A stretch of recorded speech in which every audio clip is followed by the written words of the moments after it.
Hi,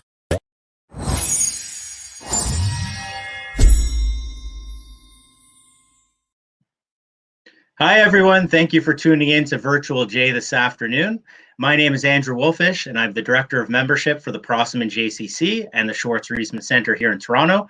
And today, I get this amazing opportunity to play host on one of our live Virtual J segments. Before we begin, please, we've got a lot of people watching on Facebook. Please don't forget to check us out at www.virtualjcc.com to register your free account, to get access to all of our exciting live videos and a huge library of recorded content. And that catalog of content is growing daily. And rest assured, there is something for absolutely everybody in the family. So with that said, today's topic is real estate. For many years, real estate in the Greater Toronto area has been booming. Prices were going up, and the real estate seemed to be an infallible investment. Now, with the onset of COVID-19, the real estate market is faced with some uncertainty in these changing times and potentially what's been called a new normal. Today, super excited, we are joined by Mr. Jordan Glazier, a representative with RE/MAX, who will give us some insight into the market and some of the short-term and long-term impacts on the real estate market. Jordan, thank you for joining me here today. Andrew, how are you? I am good. I'm good. But before we begin, I just wanted to couple things here. I wanted to publicly thank you for two things. One, your ongoing support for the JCC, including that charity skating event that we collaborated on in the winter. So thank you for that. And two, I want to thank you for being such a great friend and neighbor. I always make sure to return the rake after boring it. So I appreciate it. My pleasure, anytime.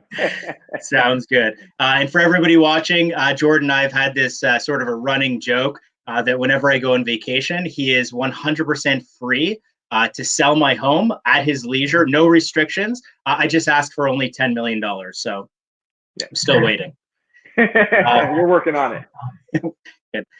So Jordan, got some questions here. I know we have some people on Facebook who I think are already asking some questions for this topic. But before we begin, maybe you can tell us a little bit about yourself, and then perhaps what the housing market has been like in the GTA over the past few years pre-COVID.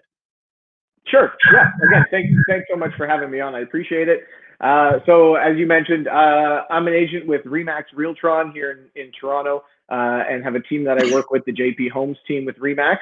And yeah, we specialize in selling residential real estate throughout the GTA. So what's happened, what's going on with the market? We're in a really interesting time in the world, as you mentioned, and I think real estate is no exception. Over the last couple of years, we've seen a real wild ride in real estate. We've gone from 4 or 5 years ago, 2016 and 2017, where the market was really on fire and outperforming everybody's expectations and kind of really taking off. 2017 came around, the government introduced a couple of initiatives to try and control the market and what was happening with things like the mortgage stress test and foreign buyer taxes, which had a pretty strong impact on the market, and we saw kind of a turn and a change in the market at that point. And since then, the last 2 years or year and a half or so have really been kind of a settling and a rebuilding process. We've seen the market, kind of start to rebound from that, picking up over the last, the second half of 2019. We were in a period where inventory levels in the city were very low. Buyer demand was strong. And we were starting to see the resurgence of, multiple offers and more competition from a buyer point of view on properties listed. Yeah.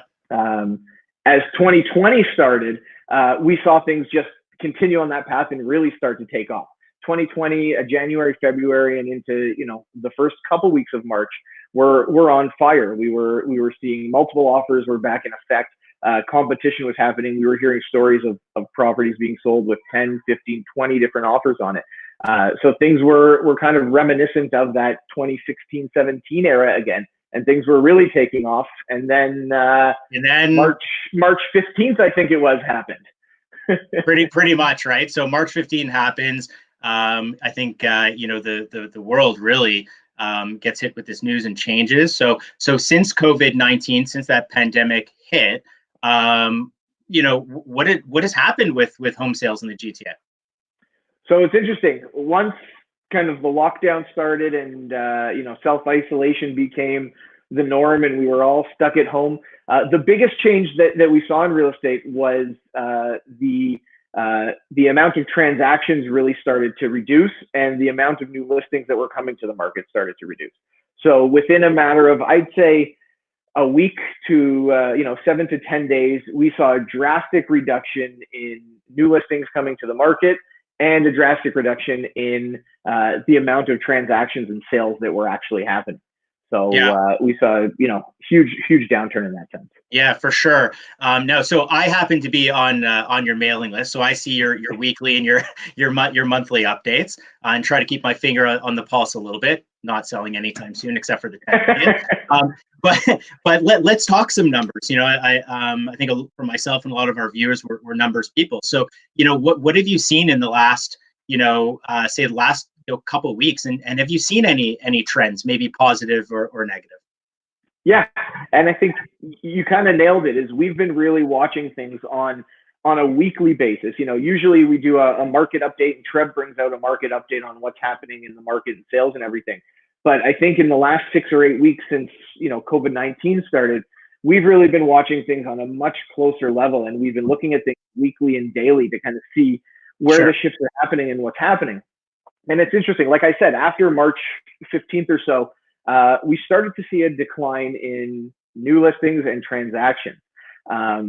Interestingly, over the past 3 or 4 weeks, we've started to see that inch its way back up. When I look at numbers on a weekly basis, the week of the beginning of April, I'd say about the 5th to the 10th or 11th of April, it seems like we saw a little bit of a bottoming out of the reduction in transactions and in sales and listings. And since then, we've started to see sales creep back up. I know last week there was a lot of positive news that came out from the government in terms of hopefully, making steps to get back to some sort of normalcy. And that I think has also helped start to curve the trend on a little bit of an upward slope. But in the last 3 or 4 weeks, we've seen transactions start to increase. And from, even from our brokerage level, when we look at numbers in terms of how many people are calling into the offices, how many people are booking appointments or seeing properties, in the last 3 or 4 weeks, we've seen those numbers start to rise as well. And those numbers are kind of a leading cursor to what's going to happen with transactions. The more people that are getting back out there and getting a little bit more comfortable and looking to buy houses will lead to more transactions. Now, more transactions have started to happen, not to say that we've kind of loosened the measures that most people are taking, or that we're all taking to make sure that it's done in a safe and proper manner. Sure. I was going to say, so you think so you've seen a little bit of an uptake over the past couple of weeks, maybe in part because of an increase in consumer confidence. Now, do you think it's the, for the people that you've been having the opportunity to interact with, do you think it's the same type of consumer? Have you seen a difference in, maybe whether before it was families and now it's maybe single young entrepreneurs, or anything in the demographics of people that you can think of? Because obviously, there's a lot of people who have been misplaced from work, and a lot of businesses that seem to be struggling at this point in time. I'm wondering if you've noticed anything with regard to a different demographic that is showing interest in buying or selling. Yeah, well, it's interesting. Before this all started, before that 15th or so of March, there are peoples and families who had bought or sold properties in the first month or two of the year that still needed to, kind of do the other side of the transaction. If they sold a house, they still needed to buy, or vice versa.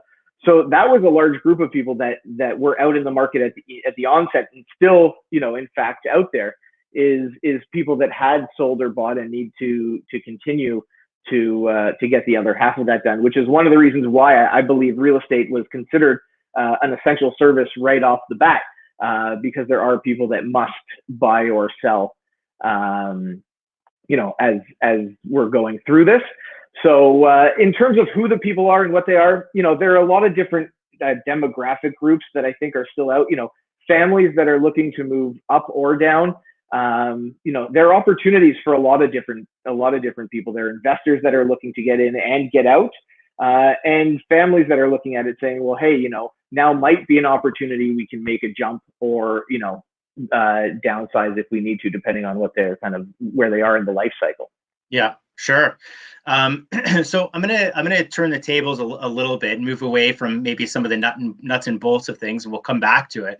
But one thing that I've been personally fascinated with real estate, and seeing some of the things that you've done, and some of your coworkers and contemporaries in the real estate, and across a lot of different businesses and industries out there, is the adaptations that are having to be made, considering business as normal in many cases when your brick and mortar simply can't be done. Those face-to-face interactions, and with physical distancing measures in place.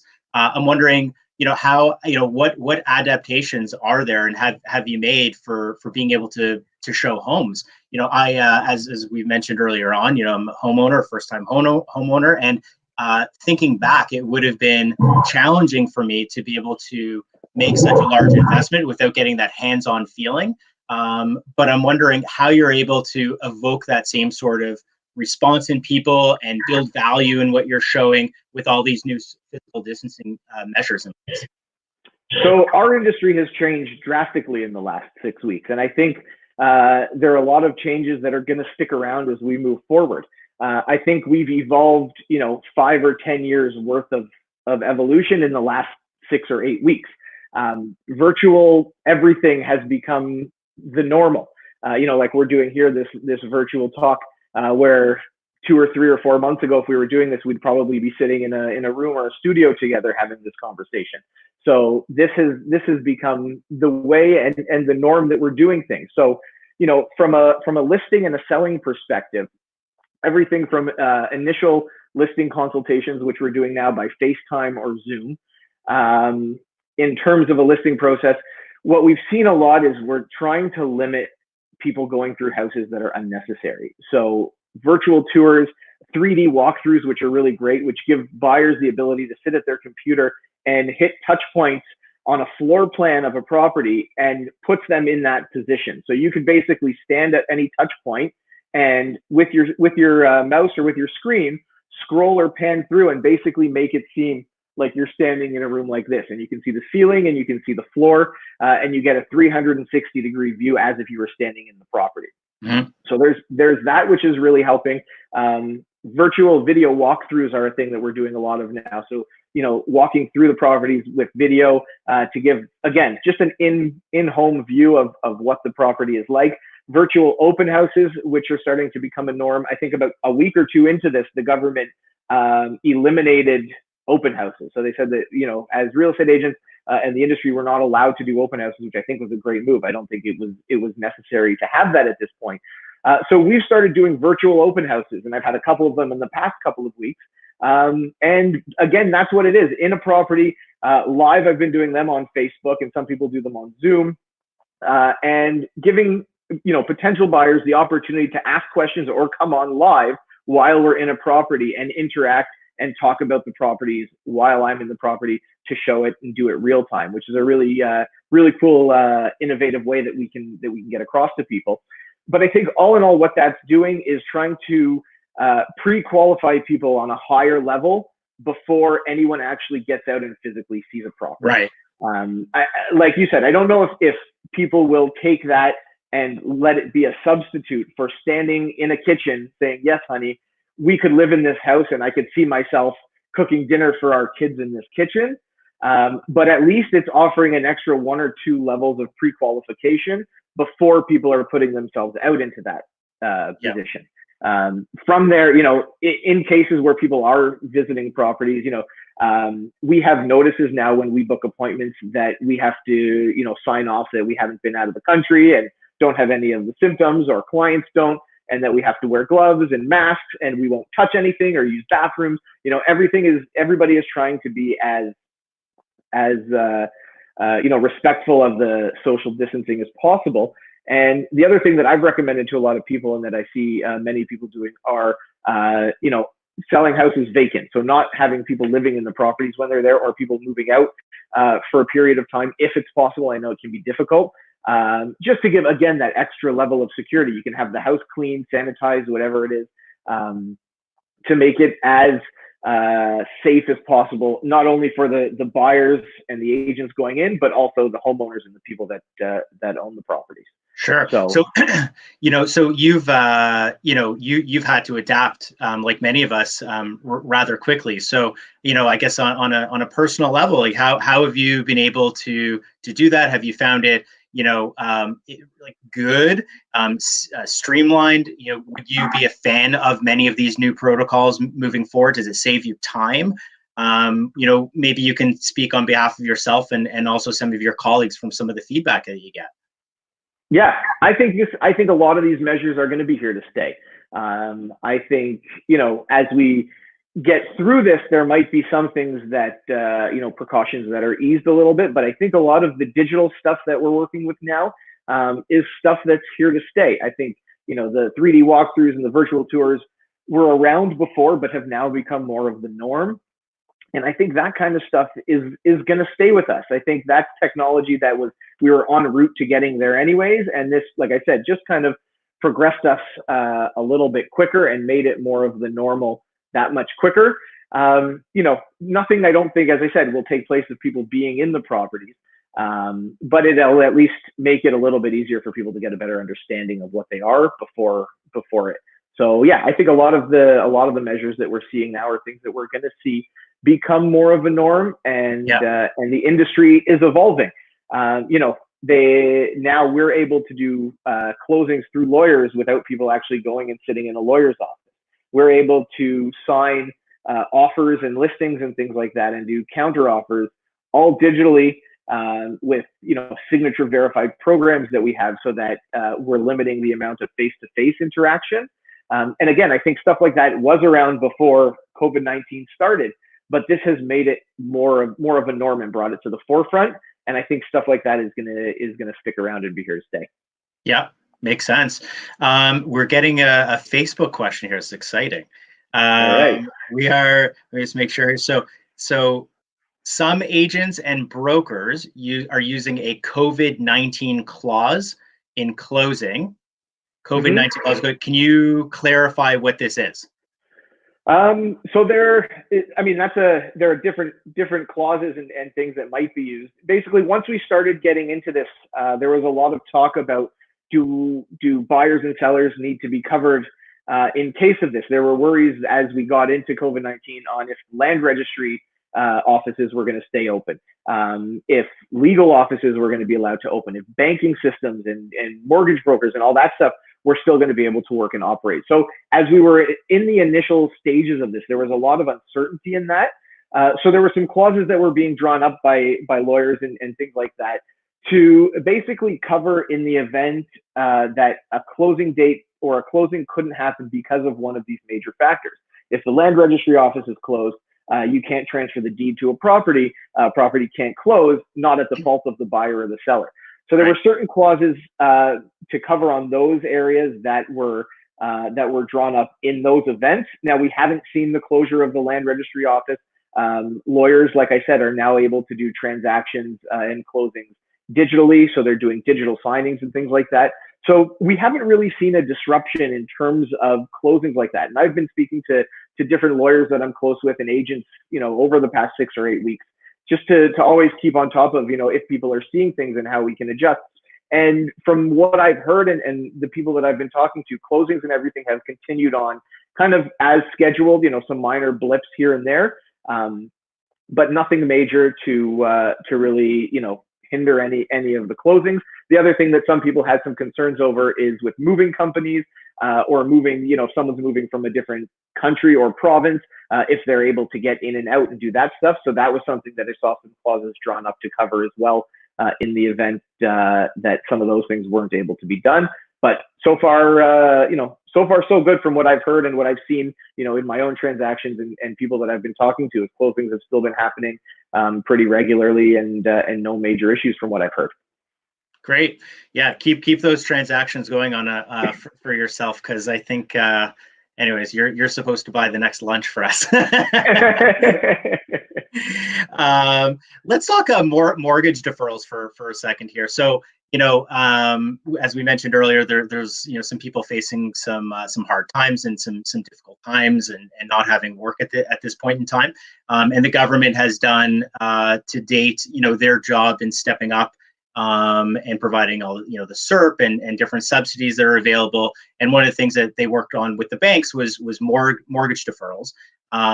Maybe you can tell us a little bit about how the mortgage deferrals work, and when those subsidies or deferrals end, how do you see that potentially impacting the market, the real estate market? So yeah, I agree. I think the government's done a great job in offering help and subsidies and grants and deferrals and things like that. And a lot of different service providers have. So what the government is offering in what they're doing with that is they're allowing deferral of your mortgage payments for 6 months or up to 6 months right now. And I think what that's doing is it's giving some people a little bit of breathing room, or loosening up the intensity a little bit. If you're in the event where if you're not working, or you've lost a job, or you're self-employed and business isn't what it was or coming in. Now, what I think is interesting to look at quickly, and I've spoken to a bunch of the professional mortgage brokers that I deal with, is that it's not that you're not going to have to pay your mortgage for the 6 months. That interest is still going to come. You're still going to have to pay it back. It's just you're pushing it off for an amount of time. What I would suggest for someone, if now that we're a couple months into it, if you said, well, I'm going to try not to do it, and I'm going to go through this, and now you're finding it a little tougher, reach out to your mortgage broker or your bank and speak about exactly what the implications might be on your specific scenario, because obviously everybody's scenarios might be a little bit different. And make sure that you know exactly what's happening for you. Get that help, find out what's going on before you just jump and do it. From what I've heard and guys I've talking to, if you can avoid doing it, you're definitely putting yourself in a better position. But right. I know that we're in really hard times right now, so you kind of have to do what you have to do. But just get the information first and be well educated before you start to make decisions, I would say. Yeah. So in a nutshell, if you need it, of course, do it. It's a safety net, and if you can potentially avoid it, you might be better off long term, because you'd be paying more on the back end down the road. Yeah, I believe so. Yeah. Okay. And so with that said, and with mortgages and whatnot, with interest rates being low, have you seen clientele, maybe that are currently in a mortgage and currently have a home, try to maybe break that or re-up to be able to save on the low interest rates that we see right now? I haven't really seen too many people say I want to get out of my current mortgage because I want to take advantage of these rates. Interestingly, I mean, for the last 3 or 4 or 5 years, we've been in a period of pretty reasonable mortgage rates to begin with. So although rates right now are also at an extreme low, there might be a difference. I don't know if it would be that great that would make it necessarily worthwhile to break out. But again, it really depends on individuals, kind of your circumstances and what sort of rate and term you have left on it currently. But certainly if you're in a refinancing position, or you're buying something new and getting a new mortgage, or a first time buyer or something like that, it is a great time, because rates are, at an all-time low, and there's great opportunity to get in and get a mortgage at a good rate. And I think it's one of the things that's going to help when we get out of this and keep things rolling a little bit is the low interest rates, because it's providing an extra level of confidence in a buyer's point of view. For sure. So another one of those, those real estate terms that we hear all the time. Fortunate enough that we didn't have to go through it ourselves, but bidding wars. Do you see bidding wars? Maybe you can explain quickly what that is, but also, do you see them still occurring during these COVID-19 times? Yeah. Anybody that's tried to buy a property in Toronto in the last 4 or 5 years probably knows very well what they are. Bidding wars are multiple offer scenarios, basically when you're in a competitive position in trying to buy a property. So generally a property will list and set an offer date 5 or 6 days later the following week. which will give buyers enough time to come through, see the house, decide if they like it or not. And then, all offers will be submitted and reviewed by the seller and the seller's agent on a certain day and time. Great from a seller's point of view. Buyers aren't always as excited to get involved with it because nobody likes to compete, right?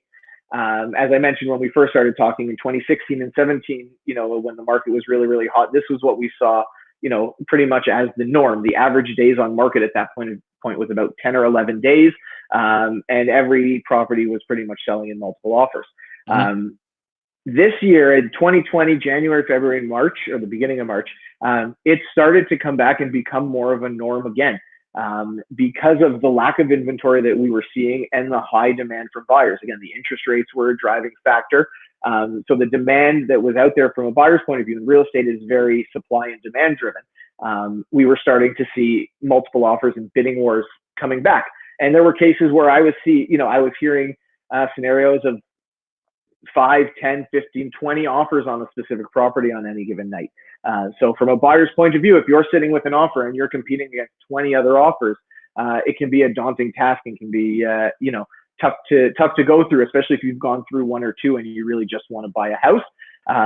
So it really comes down to, from a buyer's point of view, being educated on what properties, where market values are in the areas that you're looking at, and making sure that you're prepared and not just necessarily looking at a price and saying, oh, well, I should go get it for that and I'll get it, and then being disappointed when you don't. Yeah. Nobody likes to be disappointed. No, absolutely. And it's a tough thing, being a buyer. So right now we're starting to see, as we've been through actually this COVID period, I think the multiple offer scenarios we saw start to decline at the beginning, just because there was, I think, a lack of confidence from everybody in terms of what was going to happen. Uncertainty was the word that we were all talking about. No one knew kind of what was going to happen. Now, as we're starting to hopefully see some light at the end of the tunnel, or some confidence is coming back, I think we're starting to see it more and more. I've heard in the last week or so of a couple properties where we've heard 10 or 12 or 13 offers and competing offers on it. So it's something that's coming back. I don't know if it's quite at the level of where it was either in the beginning of the year yet, but it's something that we're starting to see come back for sure. Good. That's great. We could all want to see that light at the end of the tunnel, I think. Okay, right? Absolutely. We've talked. You've been Jordan, you've been absolutely fantastic guest through this, but we came up with these sets of questions to ask you. So I'm going to ask you probably the best question so far, being able to leverage your knowledge and expertise. What is there, or is there anything that I didn't ask that people really should know about? And then with that too, how can people reach you if they have more questions for you directly? Yeah, you've asked really great questions. I know we've spoken about a lot of the key points and questions that I get asked a lot of the time. The biggest question people always ask me when they're calling, especially now in this, is, what's happening with the market? What should I do? I was thinking about doing this or not doing this. And so it's a lot of uncertainty from people. And what my answer is in all of that, and I say it all the time, is that real estate is extremely area specific. So, the numbers that you hear when you read the newspaper or hear news reports and things like that from whatever news outlet it is you watch, they're talking about averages. Toronto Real Estate Board releases their market update and their market watch every month, and their averages on what's happening throughout the Toronto Real Estate Board and the GTA. But when it comes down to what the right thing for you is, it really comes down to a more kind of specific and neighborhood approach. You have to know what's happening in your neighborhood with your house type and where you want to go and what the house type is for that. I think as we're going through this COVID, and especially right now, there are opportunities out there for both buyers and sellers.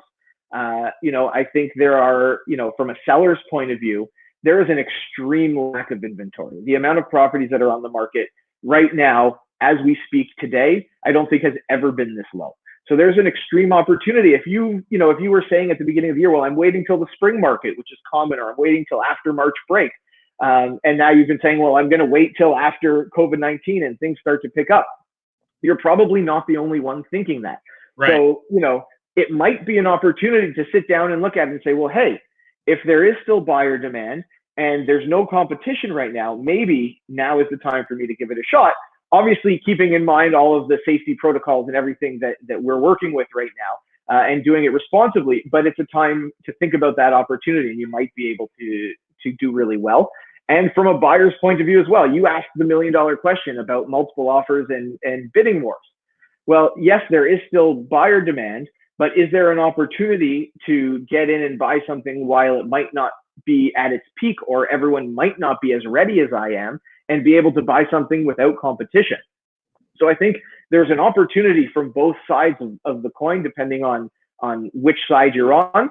And the key thing is being prepared and being educated in what you're trying to do, knowing what your goals are, and being educated in the best way to get through that, and having somebody, you know, that you trust to kind of give you the best information for it. That's great. And so hopefully our viewers, Jordan, I mean, this has been great, highly informative, hopefully somewhat entertaining for our viewers as well, for sure. So if people do have follow-up questions, they want to reach you out from somebody that they trust and that we stand behind as well, where can people reach you at? You can get in touch with me. You can email me anytime, jglaser, JGLASER @remax.net.